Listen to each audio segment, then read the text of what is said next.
Okay, today we're covering overlapping generations. The basic model is you have a representative agent, but each representative agent lives only 2 periods. Most of the other representative agent models we talked about have either been a 1-period model or they live infinitely. They live for the life of the economy, whether that's some finite number called n or infinite. Here, every period, an agent is born, and an agent gets old. They go into a second period, and after the second period, they die. Right? So basically, 2 periods. You're born. The first period, you consume. You're either given an endowment, you work, or some way to get money. And in the second period, you're either given an endowment, you work, or you live off your savings from the first period, depending on how the model's set up. But that's it. Each period, somebody's born, somebody dies, and somebody gets old. So each agent lives 2 periods. Originally, this was done to show why money was important. In other words, something that was storable, that you could move from one generation to the next. And of course, guys from MIT, Samuelson, won the Nobel Prize. I wouldn't say just for this, because he did a lot, but this is definitely one of his major models. Okay. So here we go, an individual born at time t, he lives, eats in period t, and then dies in period t plus 1. At any time they're n 0-year-olds, that means people born in the first period, and n 1-year-olds. In the simplest model, the young are endowed with 1, and this is important, non-storable consumption good. That means I get something in the first period, and unless I figure out a way to save, I starve the second period. And of course, the way they save is with money. So CT is going to be the consumption of young people alive at period t.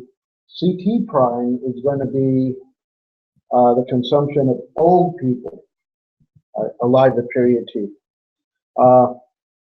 So each period, you're going to have young CT and old C prime t. Each person is going to have an intertemporal utility function, right, given by U CT CT plus 1 prime. So that person will be young in period t, and he'll be old in period t plus 1, hence the prime.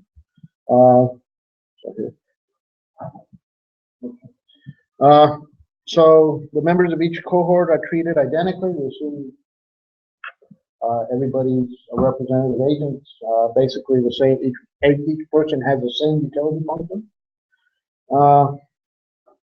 I assume that the economy lasts forever, even though each agent only lives 2 periods.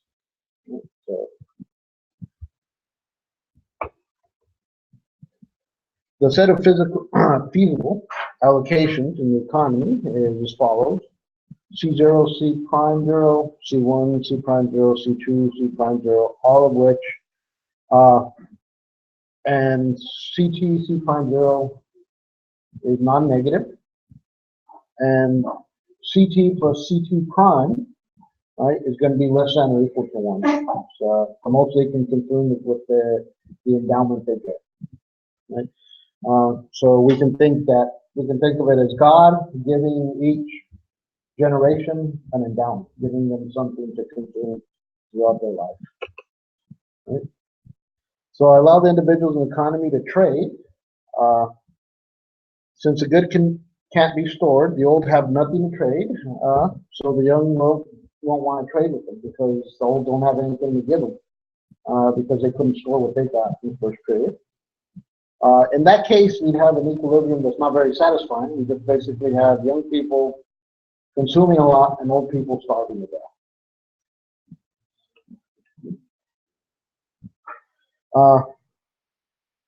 But our endowment point, if they were able to trade, if we could get the young to trade with the old, would look something like this. We'd have our preference function, the convex function that you have there. We have a budget constraint, right?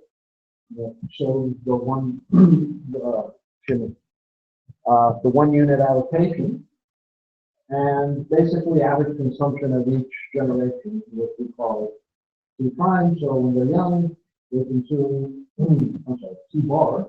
So they're young, they consume C bar, and when they're old, they consume 1 minus C bar.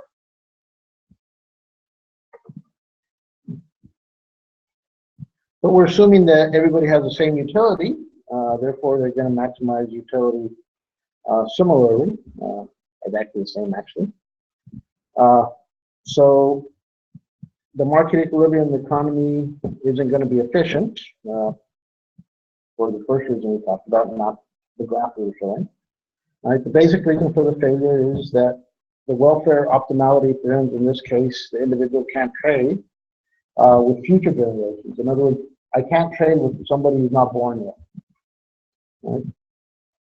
So in order to achieve the maximizing pattern of consumption, the current young generation would like to arrange trades with the yet unborn generation.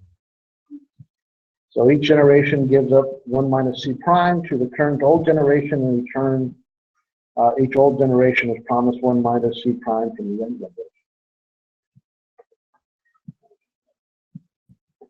So we can reinterpret this model as an abstract model of a monetary economy with the following modifications. We have the individual born in T. They spend their old age in time 0, right? We can arrange the traders in a circle in the following diagram. Now this would work spatially, right? But it really doesn't work linearly, right? Because it's going on. In other words, the distance between these two and these two, right? You can probably escape it this way if it was spatial, but it's not. But it gives you an idea of what we're talking about. So it makes more sense to think of a T-index that applies to locations. In other words, your location is that period you were born. Right? Individuals in location T want to buy from individuals in T minus 1, but sell to individuals in T plus 1. So it moves along that line or the circle we were talking about. The idea that barter is made difficult since individuals in general want to buy from and sell to different agents. And if you ever took a money and banking class, undergrad, this was known as double coincidence of bond fees and barter, and that's why we moved from a barter system to a monetary system. In other words, if I have cows and you have pigs, you want cows, but I don't want pigs. It doesn't matter because you can sell your pig for money and then buy my cows with money. And you don't have to have the double coincidence where I want pigs at the same time you want cows. So they reinterpret the overlapping generations model with the T-index calculated in the mod T arithmetic. So now we introduce money, something that's storable, even though the consumption good is not. Right? We're going to assume it's storable and it's costless to store.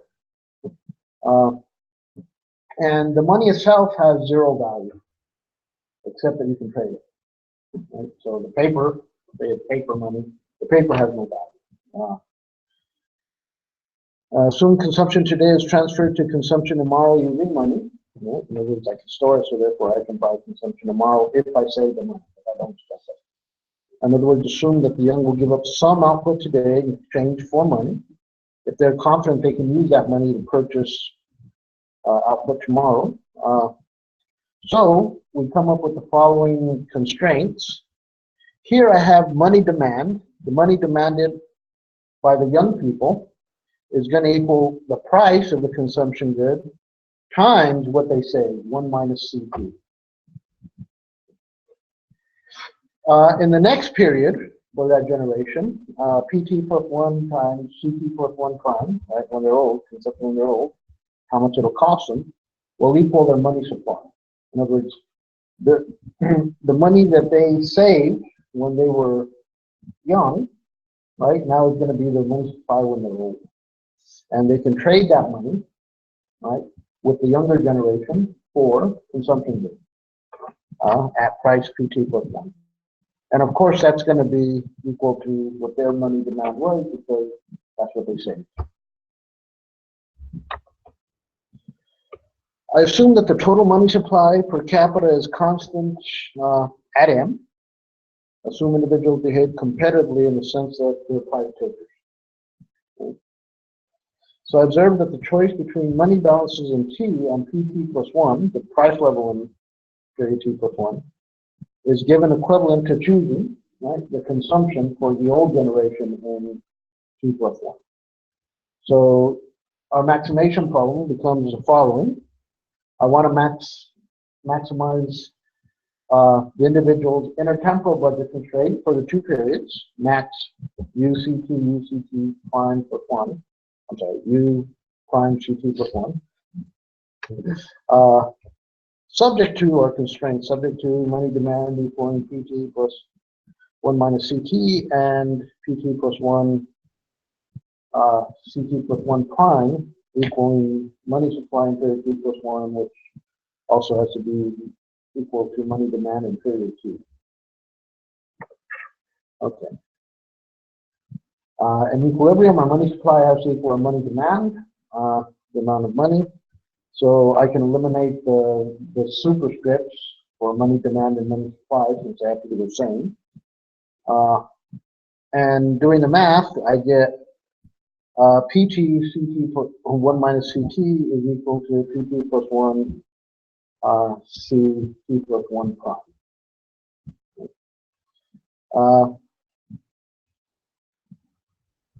Since there's only one constant price, again, we're assuming everybody has the same utility function. All the prices are going to equal out a single change from period to period. We can think of that by assumption, but it's logical given the assumptions we're making in the model. The other assumptions we're making. So I can rewrite that as I want to max C prime, and I want to match with the young generation, or the intertemporal for each generation, C and C prime. What they consume when they're young, what they consume when they're old. Given by the fact that what they save when they're young has to equal what they consume when they're old. So 1 minus C has to equal C prime. Okay. So our maximization problem is C equals C bar, where C is average consumption. C prime is 1 minus C bar, what they save, what each generation saves. And the average price level, P bar, is simply going to equal M, our money supply, or money demand, whatever you want to call it, M, over 1 minus C. In other words, the price level is going to stay constant because there's a fixed amount of money in the economy, and basically that money is just being transferred from one generation to the next. Right? That generation gives up some of its consumption goods, gets all the money that's available in the economy, and then the next period they trade with the young generation all the money they have, and that money keeps going in the economy. We assume nobody buries the money, anything like that. Okay. So in this model, the introduction of money yields an efficient outcome, whereas without money they wouldn't trade. So just like in money and banking on Econ 1, it overcomes that double coincidence of ones. Okay. So the model, the role of money in the economy in overlapping generations suggests that unbanked currency, right, kind of like the money you have in your pocket, and pretty much every country now issues what's called fiat money. In other words, money that has no value in it as itself. For a while, before World War II, most countries of the First Great Depression anyway.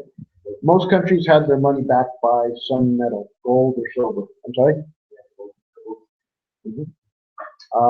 And then after World War II, the G7 powers came together, basically the winners of World War II, and they came up with a standard called Bretton Woods. By the way, it's not part of the test, it's just where the US dollar would be backed by gold, and each currency would be fixed to the US dollar. And that lasted until the 1970s, and it broke down under President Nixon.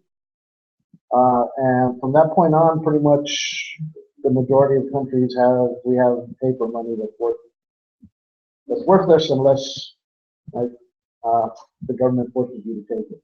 And if you look at your dollar bill here, it'll say this is legal tender for all debt, public and private. So basically, by law, you're supposed to take it. And fortunately, we haven't had any situation where people stop taking money in general. We just haven't had huge inflation since that time. Okay. So basically, that fiat money is accepted by an individual in exchange for goods and services because he believes somebody will accept it later on. And that's basically what we're doing right now. We take that money because we believe somebody will take it later on. Individual who in turn accepts currency because he believes somebody else will take it. Okay. Questions? The next thing I want to talk about is what the notes call is sunspot equilibria. In other words, in this model, we're going to have things that might affect the economy that shouldn't affect the economy. In other words, sunspots cause us to spend more or something. But there's no real reason for sunspots to cause us to spend more. Anyway, let's start it. Suppose I have the following Lagrangian. I have an intertemporal utility function, UCT plus 1 prime, with the following constraint, PT minus 1 minus CT times PT plus 1 CT plus 1 prime. That's basically the same excuse me, the same constraint that we had before, except that we're not assuming average consumption. In other words, we're going to allow consumption to vary now. So therefore, we don't just strictly go to average consumption automatically.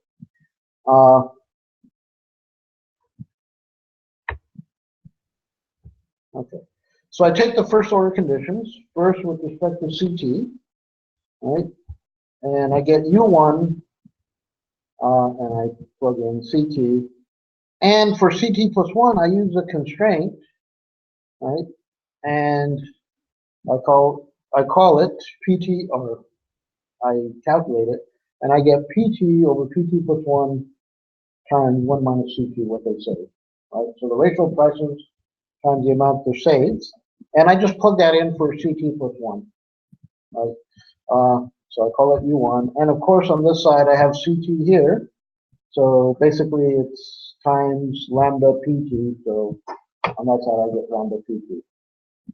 When I do the same thing for 2, I'm doing it with, so I get U2, same thing inside, plus lambda PT plus 1. Right? So those are our 2 first order conditions. Right? I eliminate lambda. By the way, I don't need the first order condition in this case. You could do it, but that's not used. Basically, I take the 2 and solve for lambda in both first order conditions, set them equal to each other, just like we've done 100 times. And I get U1 minus the ratio of price of PT over PT plus 1. U2 is equal to 0. To get the second order condition, I go ahead and I excuse me, I totally differentiate uh, the following, and I get U11 minus 2, the ratio of prices, U12. By the way, it's 2 because it would be U21, right, plus U12, but we know by, what's the lemma again? I forget. Shepherd's lemma, right? Shepherd's lemma? Cross products equal? In other words, U12 equals U21? God, I can't remember the name of the lemma. I'm pretty sure it's Shepherd's lemma. You guys, you can look it up if you guys want. But anyway, we know that to be true, so we have minus 2 ratio of prices U12 plus the ratio of prices squared U22, and that of course has to be negative. So I substitute, it has to be negative because we want a maximum.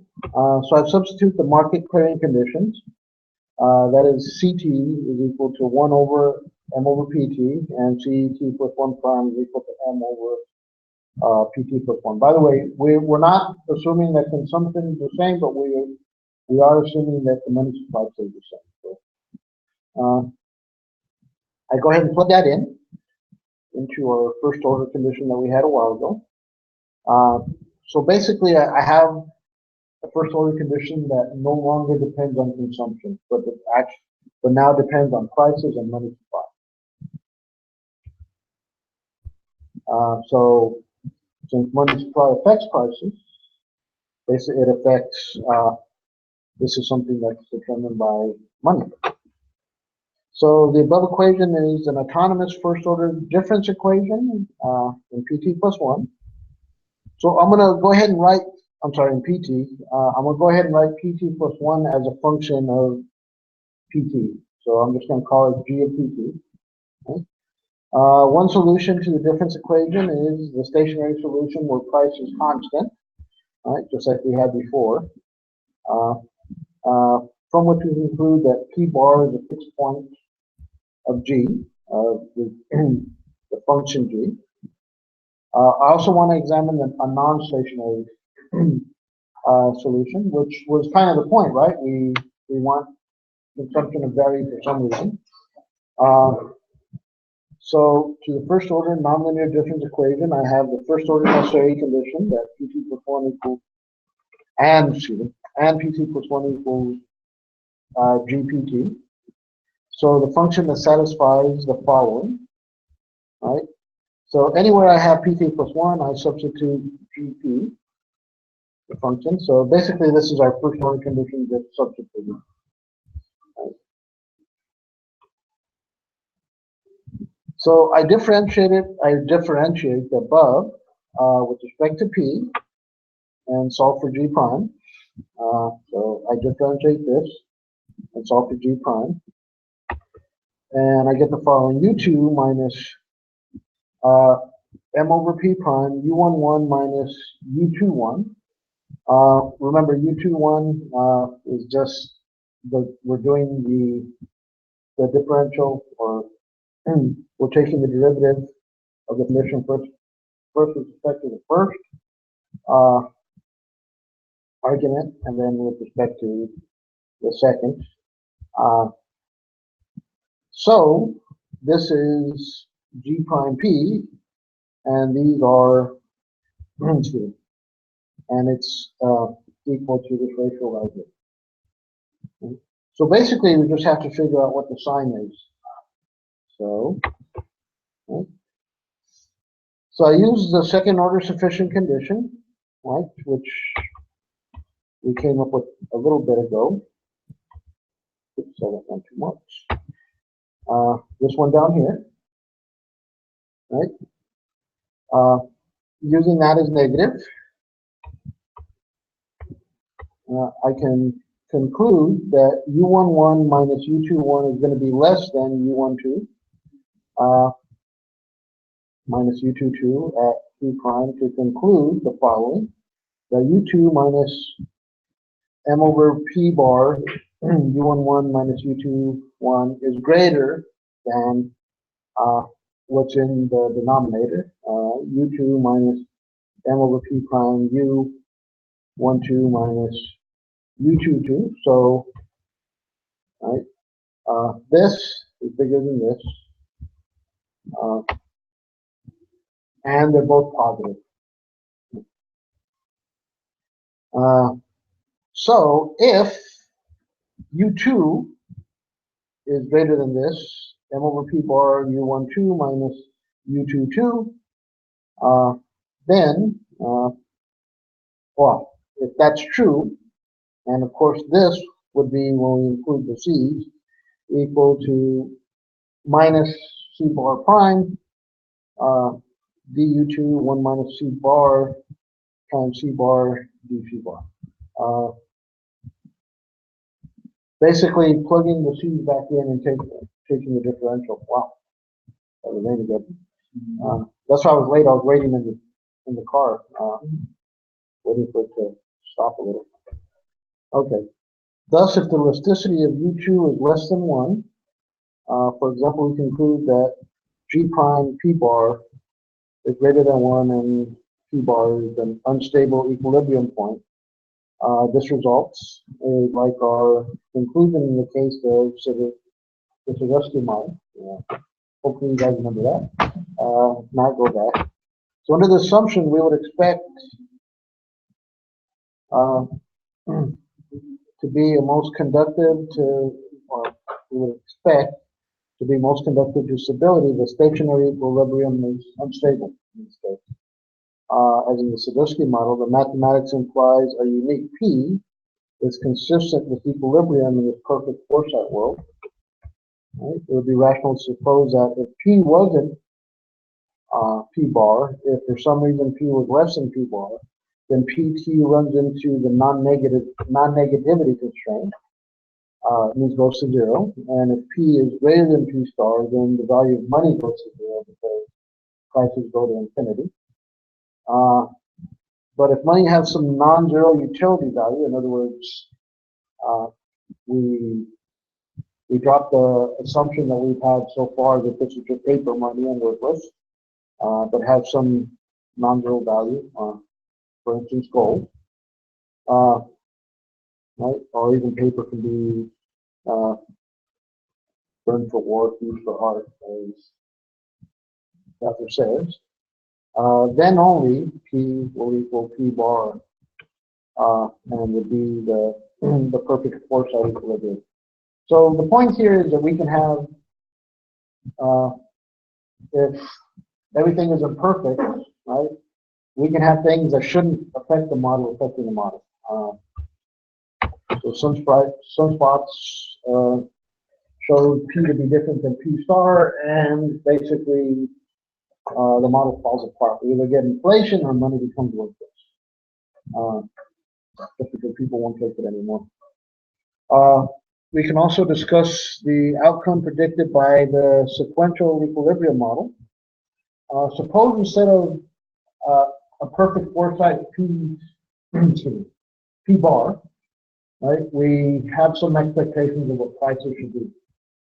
I'm going to call it PTE, where the E superscript denotes expectation. Right? Then the equilibrium for the young generation in each period, right, is going to be U1, 1 minus M over PT, M over PTE, times the ratio of expected prices to to actual prices. By the way, PET is the expectation you have for prices in period 1 at period 2. Just to be clear. And U2, with all the stuff inside, set that equal to 0. Now instead of setting PT equal to G of P, P plus 1, I'm going to set it equal to H, right? PET, where again that's the expectation. So now suppose people use a solution for PT in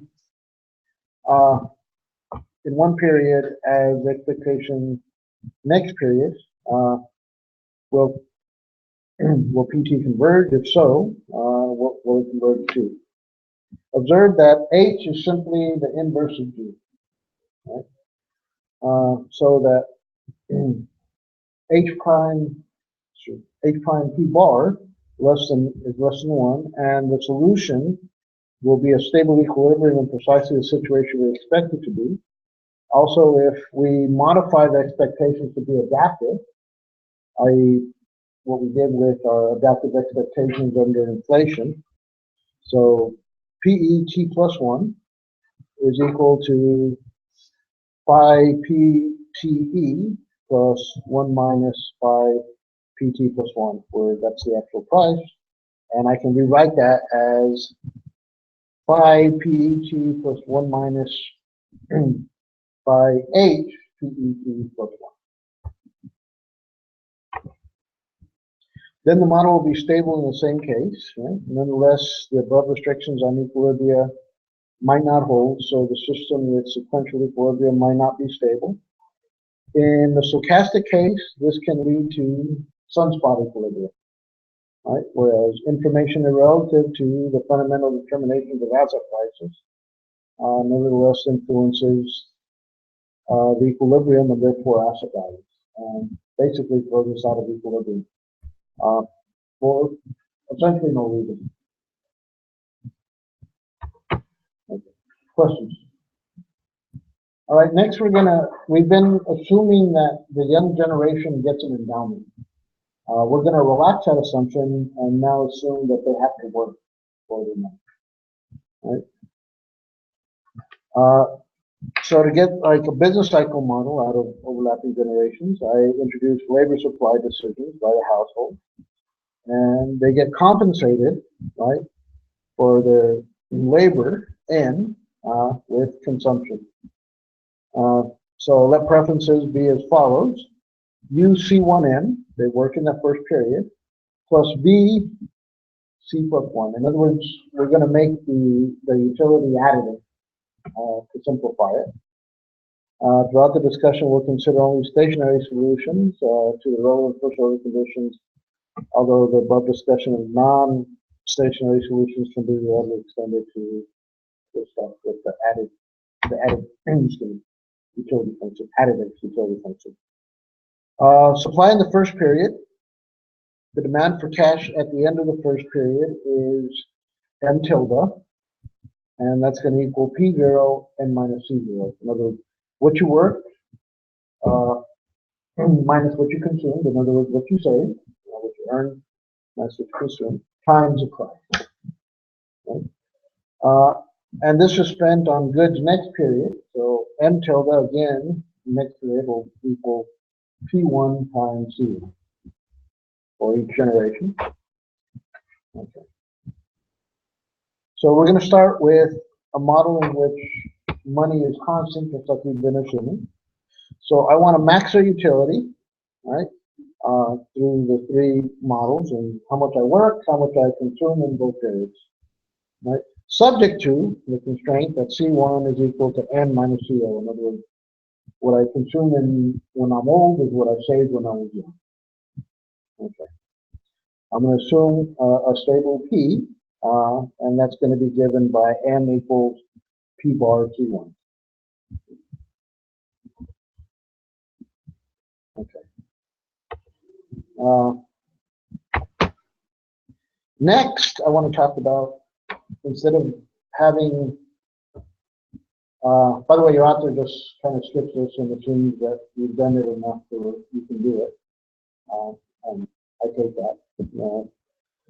Transfers to the old generation. Now, we can think of, again, the young having some labor that they exchange for goods and services, and they take care of the old generation by transferring money to them.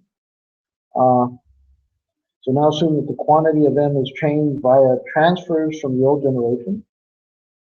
Next balances next period are given by M tilde X. Let the transfer X be selected randomly from some known distribution. Each period looks like any other except, right, the quantity of money changed. So we're dropping the assumption that we had last with the constant money supply. The state of the system is described completely by the quantity of money. The strategy is to seek solutions, PM, C01, in other words, consumption depends on the money supply. C1 depends on the money supply. And the amount that you work, therefore, depends on the money supply. Right? So the current price is assumed to be known by traders when they trade. Again, since I'm dropping the assumption of constant money supply, I have to drop the assumption of constant prices. So I'm going to use P prime for tomorrow's price. Traders know X and P prime, but are assumed, I'm sorry, do not know X or P prime, but are assumed to know their distribution, their probability distribution. So I assume that they want to maximize basically what they had before, but here instead of in C1, I'm going to go ahead and plug in the following: M tilde X P prime. Okay. Subject to the constraint that M tilde is equal to P n minus C0. Since each person is getting a transfer proportional to its holdings, there's no inflation, right? I'm sorry, there's no inflation tax. In other words, you get, when you save or you're getting, I transfer to the old generation, the next new generation is going to transfer to me. What they transfer to me in money is going to be worth the same in terms of consumption goods as it was for what I transferred. Even though prices might have increased, so we'll have the money supplies, so they'll be proportional. In other words, what I get will be the same as what I transferred to the old people when I was young. So intuition suggests C1 will be unchanged and P will fluctuate with M. So the conjecture is that P is equal to M over C bar 1, and P prime is equal to M over X, M times X over C bar 1, where C bar 1 is our example in the first, the solution in the first example. Okay. So I assume rational expectations so that the solutions for P and P prime, then we can use the model of consumer expectations about the determinants of P and P prime. In particular, the distribution of P prime can be obtained from the probability of P prime, the probability that P prime is less than P bar, is equal to the probability that MX over C1 is less than or equal to P bar. Right? Then I can just substitute in, and the problem becomes that same, excuse me, that same maximization problem, but now I have an expectation here, and V, of course, is changed slightly to M tilde X over MX times C1 bar. Here there are no random variables in the objective function. We get the same solution for C0 and M tilde and C1 as in example 1. And the conjecture solution for price is indeed a solution.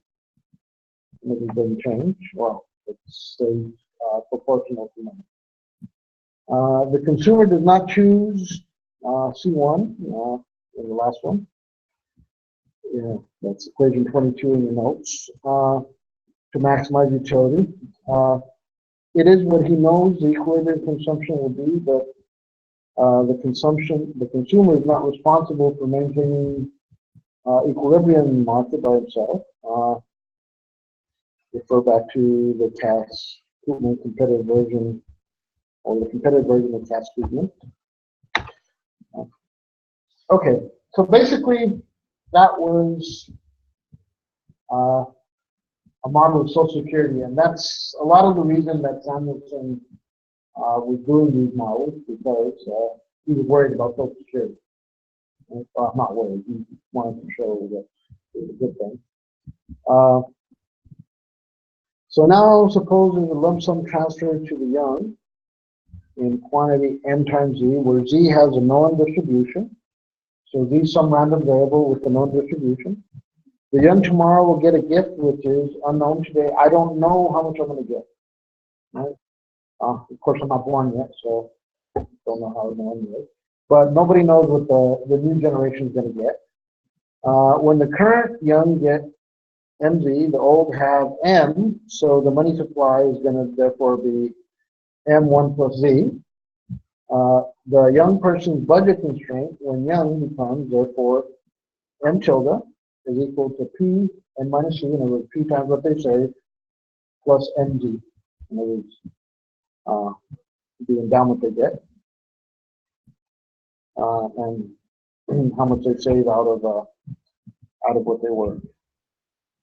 Next period, the current young will be old, right? Consumption will be m tilde p prime c1, in other words, with the new price, p prime, they consume c1, and that is going to equal to their money supply, how much money they're holding. The current young generation maximization problem is the following then. I want to max the following UCN plus the expected value of V m tilde m prime with respect to the following random variables and labor, C consumption in period 1 and m tilde. Subject to the constraint that we just had, m tilde is equal to P n minus C times m times Z. So here, prices in period 1, or the older, when you're old, is going to be unknown by the young generation at that point, since it depends on the next period as a yet unknown distribution of the young generation. In other words, what happens with Z.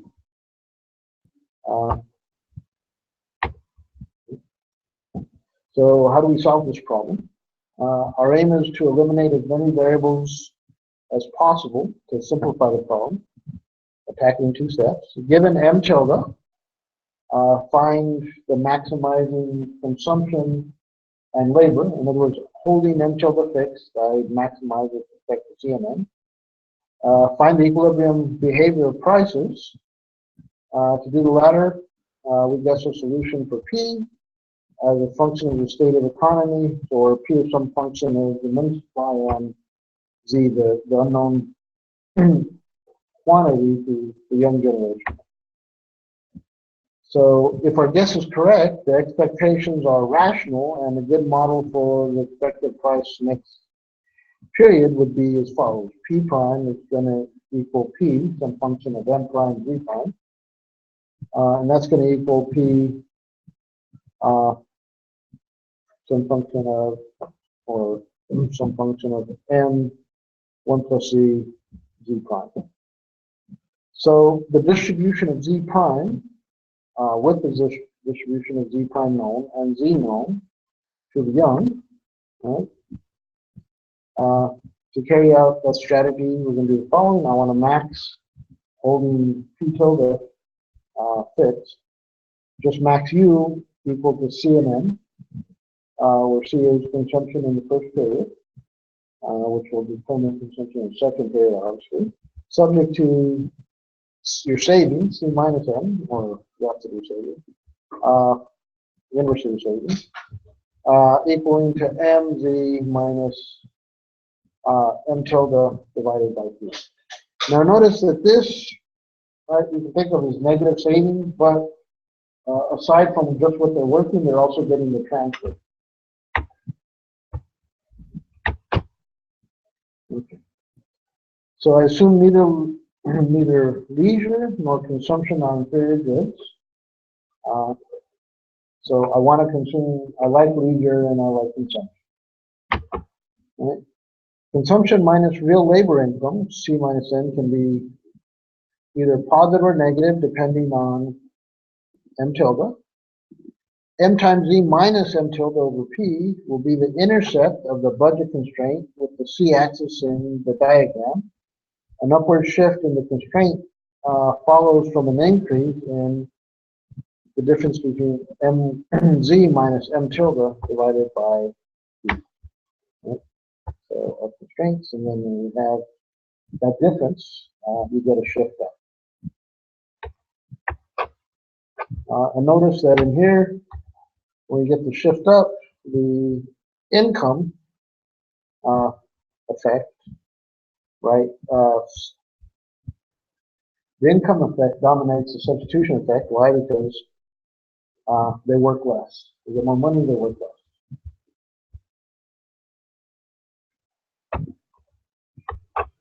Okay. Solve the conditional maximization problem. Right, with C is a function of mz minus m tilde p, and the first derivative equal or with, excuse me, I said the first derivative, with the amount they consume with their O being positive, and n equaling some function of mz minus m tilde p with m prime being negative that work less. Now eliminate C and n from the problem. To get a function of m tilde. So I have some function of mz minus m tilde over p, call it f, and I'm going to set that equal, say as identity, equal to u c of n, where both c and n are functions of mz minus m tilde over p.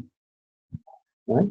So the young individual chooses, right, m tilde to maximize the following, right? Just taking that first order condition. So basically, when we get up to this point, is we found the function f, right, where I can eliminate c and n and just concentrate on tilde. And we did that by basically holding m tilde fixed or ignoring it, not counting it as a random variable, and then maximizing the respective consumption of it. So now I've got all that plugged in, and I maximize again, right? So I differentiate that to get our first order condition with respect to m tilde, and I get f prime mz m tilde over p times negative 1 over p plus the expected value of b prime m tilde over p prime all times 1 over p prime.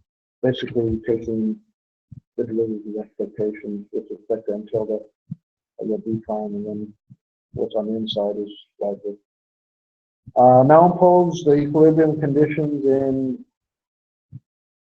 equilibrium. Money demand has to equal money supply, so m1 plus z equals m tilde. Right? This is what they saved plus, right, what's transferred to them. So that next young generation, and that's equal to m tilde. Substitute the market clearing conditions into the last two into each other. I get 1 over p f prime negative m over p equals the expected value of b prime and 1 plus z p prime over 1 over p prime. So this equation is then the market equilibrium condition giving current price as a function of future expected price. So the state variables are m and z.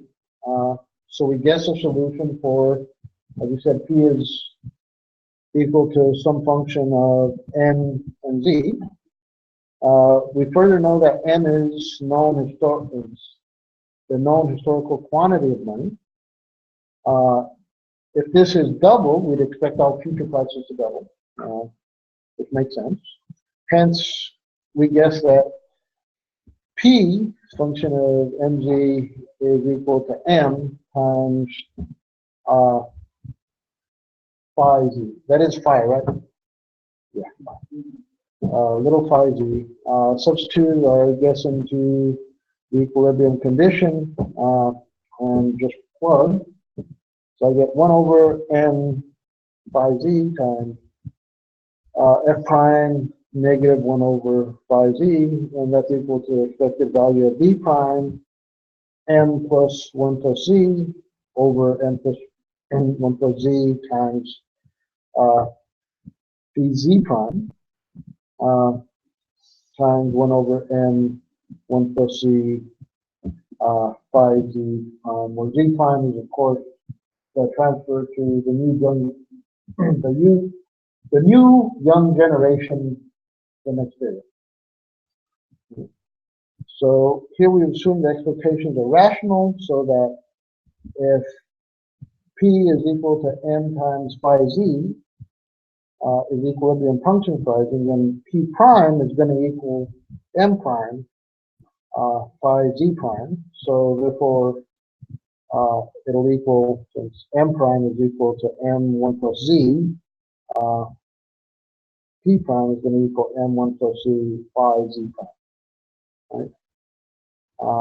So modeling the individual's expectations, since m is known to the young, m can be taken through the expectations operator. It's known, so we don't have to take the expectations.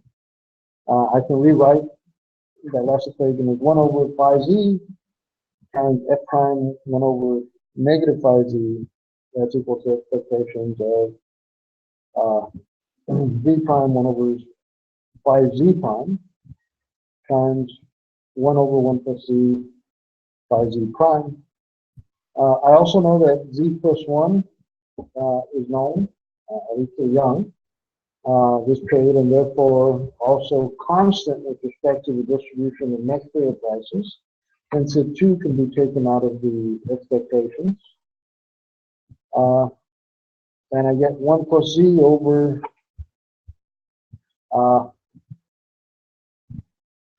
phi z f prime negative 1 over phi z is equal to expectations of v prime 1 over phi z prime times 1 over phi z prime. And I'm just gonna call this thing A. Right? So for some constant A, this thing, solve the equation consisting of the leftmost and rightmost parts of 39 for phi equaling or phi being some function of z and a. Then insert phi za into the expression for a. Which I solve simultaneously on the right-hand side of 39 to get a nonlinear equation to be solved for a using the functions of phi, b, and the distribution for z prime. Right, so a is equal to the expected value of b prime 1 over phi z prime a times 1 over phi z prime a. Then I'm going to substitute a into phi, the equation for phi, to get phi. So our guess was correct. We indeed need to have a solution in the form of p m phi z. I know some students find that satisfactory. It's kind of assuming the solution, and in a way it is, but at least you go through the process and you know your assumption was correct. So now look for the behavior of the solution with respect to shock z, differentiate with respect to z.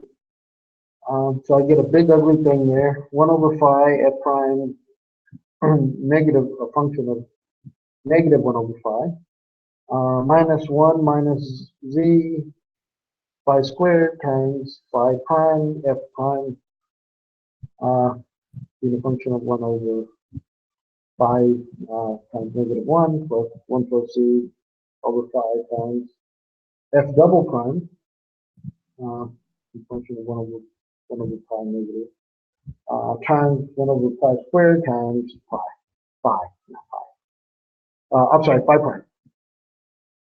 All right, I get all that. Some things cancel.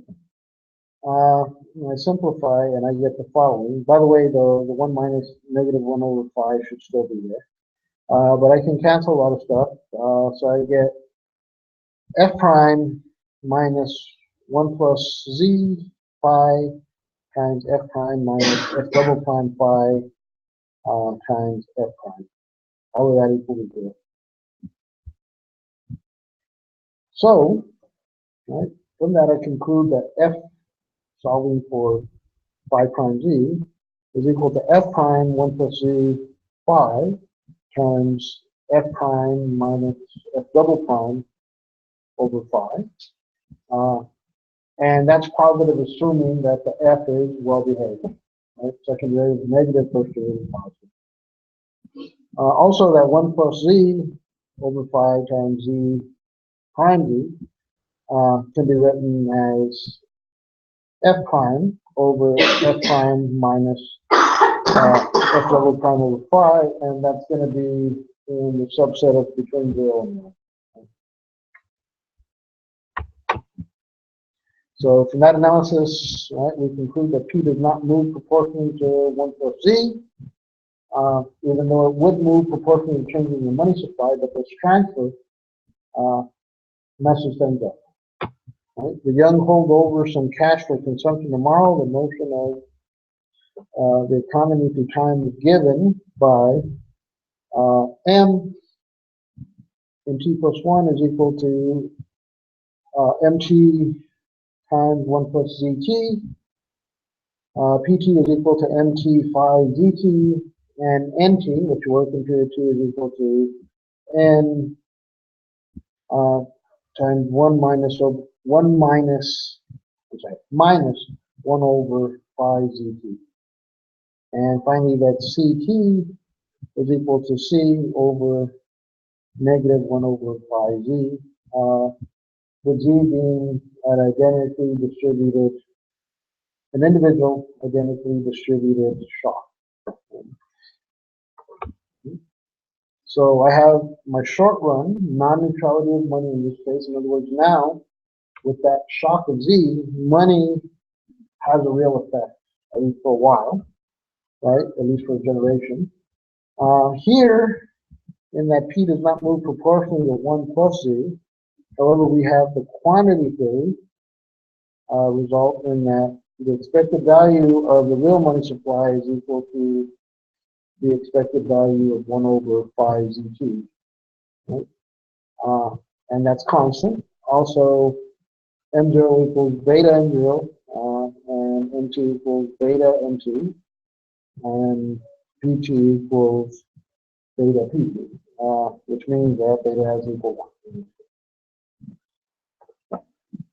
Note that the effects of employment on consumption are income effects, like we talked about. When the young gets extra transfers, in other words, they get more than they were expecting, they increase their consumption of goods and services. They work less and consume more, like we talked about. We'll introduce the substitution effects by possible agents have to solve an information processing problem. Okay. And this is up to where I told you that I would go. I encourage you guys to look at that and compare it to the lecture. But this semester has been, I know, not easy, so, and that's pretty complicated, so I'm not going to hold you responsible for it. And that's it.